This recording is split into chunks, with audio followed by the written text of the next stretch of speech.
북한 당대회 이후 김정은은 당위원장을 비롯해 무려 9개 감투를 쓰게 됐습니다.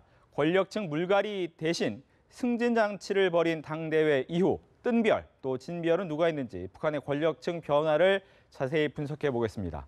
강승규 고려대 북한학과 교수, 김광진 국가안보전략연구원 연구위원 나오셨습니다. 안녕하십니까? 예, 안녕하세요. 네, 먼저 강승규 교수님. 이번 당대회 보니까 거의 잔치 분위기, 본인을 위한 잔치였다라고 생각이 되는데 어떻게 보셨습니까? 최고 지위에 오른 건 확실한 거죠? 그렇죠. 지금 김정은 입장에서는 4년이 지나고 나서 어떻게 보면 좀 그런 유은 통치 비슷하게 그 시기를 지나고 나서 뭔가 자기 체제를 확립하려는 그런 뜻이 있었죠. 그래서 그 뜻은 뭐냐면 불완전한 자기의 체제를 이번에 좀 확고히 해야 되겠다. 아마 그런 뜻이 있었던 것 같습니다. 그래서 우리가 많이 기대를 했지만은 결국 나온 거는 빤하지 않습니까? 한 서너 가지 나왔는데 일단은 체제를 좀 정비를 했죠. 네. 비서국에서 우리 정무국을 만들어서 그리고 또 자기 여동생까지 가입을 해서 뭔가 친정 체제를 유지하겠다. 그러면서 앞으로 몇십 년 동안 좀 체제를 잘 이끌어 나가겠다는 걸 보여줬고요. 그다음에 또 김일성 시대의 어떤 영원한 주석, 또 김정일 시대의 영원한 총비서. 그럼 자기도 뭔가 또 영원한 것을 하나 해야 되겠다 해서 결국에는 당위원장이라는 걸 했는데요. 실질적으로는 당중앙위원회 위원장이라고 볼 수가 있겠죠. 근데 어찌됐건 그 타이틀을 당위원장으로 해서 자기도 앞으로 영원히 좀 가야 되겠다 이런 걸 보여줬고요. 또 저희 전문가들이 가장 궁금해했던 핵 문제는 핵을 본인이 보유한 걸 사실상 하고 네. 당 규약에다 넣고 그리고 비핵화를 하는 얘기를 어떻게 했냐면 세계 핵을 유지하는데 같이 하겠다 이런 식으로 얘기했거든요. 세계 핵을 비핵화하는데 협조하겠다. 그 뜻은 뭐냐면은 미국과 같이 상대를 해보겠다 그런 얘기죠. 그러니까 미국이라든지 러시아라든지 이런 핵 보유국과 같이 동등하게 같이 가면서 기정사실로 핵 보유를 하면서 이제는 핵을 감축한다거나 핵을 없애는 문제를 같이 논의하겠다는 이제는 남북 문제가 아니고 세계적인 문제로 핵을 크게 발전시키겠다 하는 얘기고요. 그런 문제가 이번에 당대회에서 나왔다고 보겠습니다. 네. 김광진 위원님, 북한 주민들로서도 이제 36년 만에 당대회가 열렸기 때문에 이 당대회 때문에 어떤 기대가 있었을까요? 어떻을까요? 북한 주민으로서는. 기대를 많이 했을 겁니다. 네. 왜냐하면은 36년 만에 열리는 이제 북한에서 가능한 가장 최고의 그런 행사죠. 국가 행사인데 이번 계기를 통해서 좀 선물도 기대했을 거고요. 평면 TV 컬러 TV 하나씩 준다는 그런 얘기도 있었지만은 아마 대표들한테 줬을 겁니다. 네. 일반 주민들은 그냥 명절 건국 좀 했겠죠. 술, 고기 이런 거 좀 이제 어린이들은 당과류, 학생들한테 당과류 줬다는 얘기가 있습니다. 그런 것들 기대했을 것이고 또 이제 대관식 아닙니까? 김정은 시대의 본격 개막을 알리는 대관식입니다. 식을 갖춰서 이제 자기 노동당 위원장 자리도 이제 차지하면서 내가 명실상부하게 이제 북한의 지도자다. 북한을 본격적으로 시작한다. 이것을 알리는 대회 아닙니까? 해서 아마 정책적으로도 뭔가 좀 변화가 있지 않을까. 그런 기대도 좀 했을 겁니다. 물론 어게는 계획 무슨 국가 발전 전략이라는 걸 내놓긴 내놓았지만 그리고 또 구체적인 숫자로서 이제 경제 발전에 대한 총사진을 보여주진 못했지만 아마 주민들은 이번 계기에 좀 뭔가 새로운 것이 있지 않을까. 자기들 생활에 좀 보탬이 되는 달라지는 그런 계기가 되지 않을까. 그런 기대를 했을 겁니다. 그렇군요. 이제 이번에 김정은이 당대회를 거치면서 새롭게 이름이 생긴 것이 이제 다 합쳐서 9개입니다. 이번에 5개가 이제 새로 생기게 됐는데 강 교수님 보시기에 가장 본인이 갖고 싶어 했던 타이틀은 어떤 게 있었을까요? 자기 할아버지의 주석, 그다음에 자기 아버지의 총비서, 그걸 대신할 수 있는 게 위원장이다 이렇게 생각한 것 같아요. 그래서 네.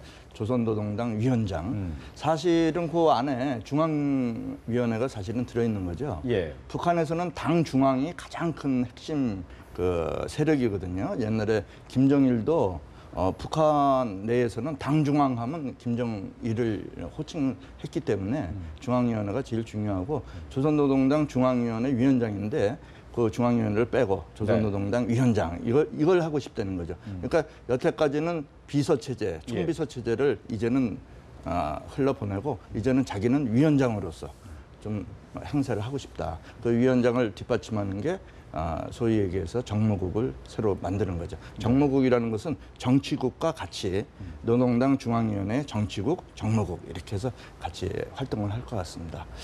또 다음에 중앙군사위원회 위원장은 당연히 자기가 차지를 해야 되겠죠. 그건 뭐냐면은 군사적인 문제. 네. 어차피 성군 정치를 자기 아버지 김정일이가 17년 동안 해왔거든요.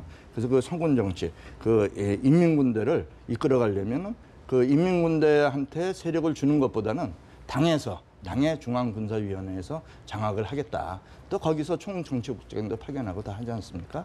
그래서 그것도 중요하고 그 밑에 있는 것들은 이제 정치국이 가장 중요한데 네. 조선노동당에서 정치국이 가장 중요한데 정치국 상무위원회가 또 제일 중요하죠. 그래서 과거에는 3명이 하던 것을 이번에 2명 추가됐죠. 예. 김영남 최고위원회 의장하고 김정은하고 황병서 정치국 총정치국장이 했죠. 인민군. 근데 이번에 2명이 추가가 됐습니다. 그래서 최령해하고 그다음에 총리가 추가됐죠. 그래서 2명이 추가돼서 그 상무위원회가 앞으로 큰 일을 할 것 같고요. 그 다음에 그 밑에 있는 정치국들이 또 큰 일을 하게 되죠. 그래서 이렇게 5가지를 갑자기 하루아침에 이제 더 얻게 된 거죠. 그런데 기존에 있던 인민군 총사령관, 인민군 원수, 국방위원회 제1위원장, 최고인민회의, 대의원까지 합해서 무려 김정은이가 9개의 직책을 이제 갖게 됐습니다. 예. 김광진 위원님, 보통 이제 북한에서 뭐 김정은 말고 김일성 부를 때 뭐 수령, 뭐 이렇게 총비서 이렇게 부르지 않습니까? 그럼 김정은한테는 앞으로 어떻게 불러야 됩니까? 일반 주민들은. 지금 위원장 타이틀을 이제 가졌죠. 네. 예, 1위원장 그다음에 1비서. 그 일자가 좀 싫었던 모양입니다. 그냥 장자리 하나 가지고 싶어서 이번에 만들었죠. 하나 새로 만들어 갖고 이제 노동당, 조선노동당 중앙위도 아니고 그냥 위원장 이렇게 이제 가졌는데요. 그 9개 감투 다 이제 다 가졌습니다. 그렇죠. 감투랑 감투 다 가졌는데 가장 중요한 거는 이제 당, 종, 군의 최고 수위 아닙니까? 당이면 이제 노동당 위원장이고 종인 경우에는 국방위 1위원장입니다. 그다음에 군인 경우에는 이제 최고 사령관 직책. 이 3가지가 제일 중요하고요. 네. 그 아래 중앙군사위원장, 중앙위 위원, 정치위원, 상무위원 요거는 이제 당연직입니다. 노동당 위원장이 되면은 상무위원 자동 되고 정치위원 되고 위원 되고 이제 당연직인 거죠. 네. 그다음에 최고위원회 대의원 이거는 이제 우리로 말하면 국회의원 격인데 저것도 거의나 이제 당연직입니다. 이제 북한의 장관들 그다음에 당중앙위원회 부장 정도 이상은 다 최고위원회 대의원이거든요. 그래서 그 가장 중요한 직책은 3가지다. 당 수위 그다음에 국방위 1위원장 그리고 군 최고사령관. 네. 3가지 직책이 가장 중요하다 이렇게 볼 수 있겠습니다. 알겠습니다. 이렇게 당대회를 통해서 감투도 갖고 나서 끝나고 나서 이제 군중대회가 열렸습니다. 봤더니 역시나 상당히 이제 김정은 옆에서 나이가 많음에도 불구하고 조심스럽게 이야기하는 모습이 많습니다. 최룡의 입을 가리고 있는 모습이 나오고 또 다음 화면도 볼까요? 역시도 이제 황명세 역시도 입을 가리고 또 얘기를 하고 있고 상당히 또 환하게 웃으면서 무슨 얘기를 하는지 잘 모르겠습니다만 이런 얘기까지 주고받는 모습이 나오고 또 김여정 역시도 옆에서 바짝 붙어 있는 모습이 나오고 있습니다. 나이가 많아도 최고 지휘 앞에서는 어떻게 할 수가 없는 거죠? 그렇죠. 몸을 사리고 그다음에 그 입냄새 있잖아요. 네. 그걸 가리려고 이제 합니다. 이거 이제 북한의 거의 관료들 특히 아침에 식사할 때 이제 부인들이 김치 먹지 못하게 해요. 네, 그 김치 냄새까지 냄새 이제 나니까. 네. 그래서 이제 김정은 김정일 시대 때도 역시 갔죠. 옆에서 보좌하고 하는 사람들 이 입냄새 때문에 조심합니다.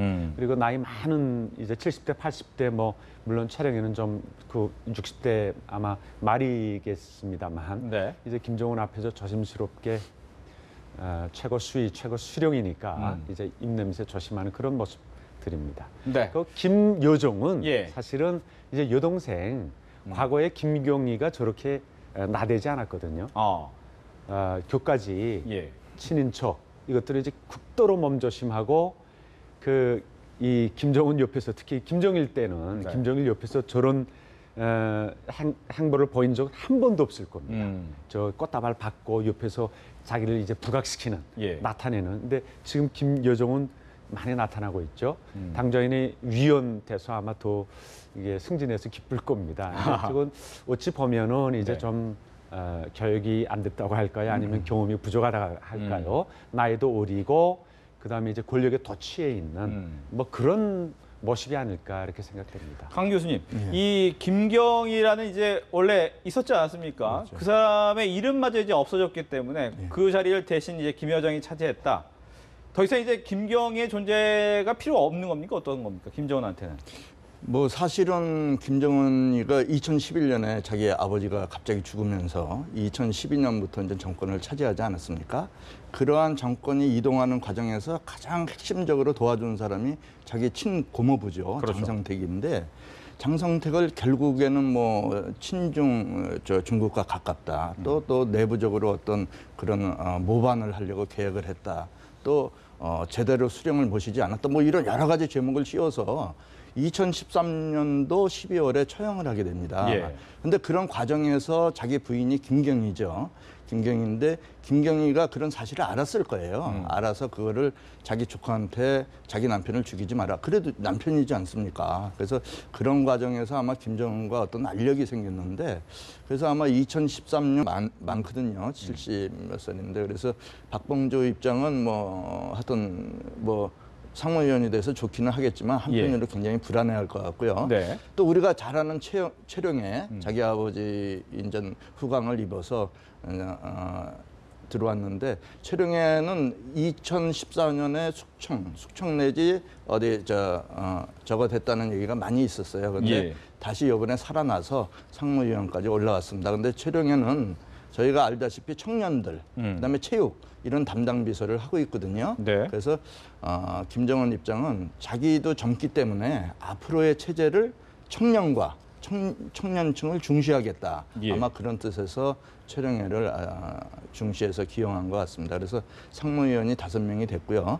그다음에 기존의 정치국 위원도 상당히 높은 직이지 않습니까? 네. 11명에서 이제 19명이 됐는데 지금 우리 의원님 말씀하신 대로 리수용이가 거기 들어간 게 그렇죠. 좀 하고 리건만, 리만건 이런 분들이 이제 다시 들어간 게 보이죠. 그리고 거기에 탈락한 인물들은 강석주, 박도춘, 리영문인데 강석주는 아마 그 외교 관계를 총괄했던 당에서 외교 담당 비서를 했죠. 국제 담당 비서를 했는데 아마 몸이 아픈 걸로 알고 있고요. 박도춘은 이번에 이런 여러 가지 그 행사를 준비를 했는데 또 그런 문제가 있었던 것 같습니다. 그리고 리영문은 지금 나이가 한 90세 되는 그런 군인 출신이고요. 그래서 이번에 제외된 것 같습니다. 예. 뭐 김광진 의원께 더 질문 드리면 리수영 얘기 잠깐 아까 하시긴 하셨지만 외교 라인을 강화했다. 근데 외교 전문가라기보다는 자기가 스위스에 있을 때 좀 친했던 사람 위주 발탁한 것은 아닌가라는 생각이 더 많이 들기도 합니다. 그렇죠. 최고인민회의 대의원 선거 끝나고 이제 외무상 발탁할 때도 사실 이수용이 물망이 없었어요. 그러니까 최고인민회의 대의원 명단이 없었습니다. 근데 이제 회의하면서 이제 발탁이 됐죠. 외무상으로 발탁이 돼서 중요한 일을 하고 있고 지금 대외관계 특히 핵 문제 관련해서 그리고 북한 인권 압박 대북 제재 이 상황에서 많은 이제 대외 활동들을 하고 있지 않습니까? 그런 것들이 이제 부각이 돼서 중용되고 있다 이렇게 보여지고요. 또 정치국 위원들 몇 면을 보면은 이제 과거 당국가 체제 할아버지 김일성 시대 때 있었던 그런 시스템을 이제 정상 궤도에 올려 세우고 시스템을 복귀시키고 있다. 이렇게 볼 수 있겠습니다. 그리고 최고일 같은 경우에는 인민보안 옛날에는 성이었는데 지금 부지요. 그 지질이 그 인민보안부이 이제 밀렸었어요. 정치국 위원 자리를 차지 못했었는데 이번에 드디어 이제 정치국 위원 자리에 가는 그런 시스템을 복원시키고 자기 자리에 올려놓는 그런 계기로 이제 7차 당대회를 활용했습니다. 알겠습니다. 이제 시간이 많지 않기 때문에 이 사진 보면서 잠깐 이야기를 합니다. 71 전투 때문에 이제 만들었던 댐 부분인데 뭐 누수가 생기고 있는 부분, 또 방류가 되고 있는 부분까지 이제 확인이 되면서 이 부분 때문에 이제 어떻게 보면 너무 성급한 댐 건설이었다라고 하는데 이렇게 또 누수되고 이렇게 되면 나중에 책임 물어야 되는 거 아닙니까, 김광진? 저게 이제 큰 문제입니다. 네. 북한이 지금 역사적으로 반복하고 있는 이제 실책인 거죠. 백공호충 호텔 그거 몇십 년 동안 89년인가 꼭대기 올려 세우고 네. 그 김정일이 옆으로 지나다니면서 화가 나갖고 왜 완성을 못했으니까 저가 당장 폭파시키라고. 네. 그 지금도 아직 아마 그 활용을 못하고 있어요. 89년이니까 지금 몇 년, 거의 30년 되죠. 그다음에 서해 관문, 남포 관문 건설하지 않았습니까? 그것도 지금 수리 비용이 훨씬 더 많이 들어요. 유지 비용. 저거 백두산 무슨 영웅 청년 3호 발전소가 네. 되는데 7차 당대에 맞으면서 김정은이 가장 큰 지적, 이제 70일 전투의 성과로 얘기하는 건데 다 이제 뭐 누수되고 뭐 이제 제대로 완공이 안 됐는데 이제 치적을 내세우기 위해서 이렇게 알겠습니다. 한 거죠. 예. 이렇게 해서 북한 소식 두 분의 전문가와 함께 이야기 나눠봤습니다. 오늘 얘기 잘 들었습니다.